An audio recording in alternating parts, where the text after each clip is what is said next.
Nakon uspješne instalacije novog modema, potrebno je podesiti njegove radne parametre. To možete napraviti na sljedeći način.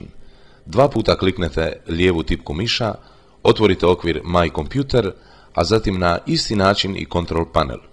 Dalje, izborom ikone Modems, aktivirajte okvir za dijalog pod nazivom Modem Properties.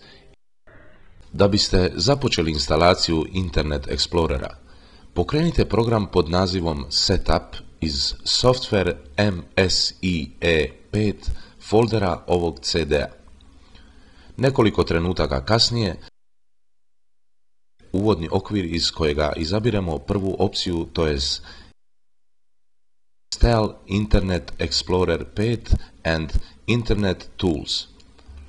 Zatim će se na ekranu pojaviti novi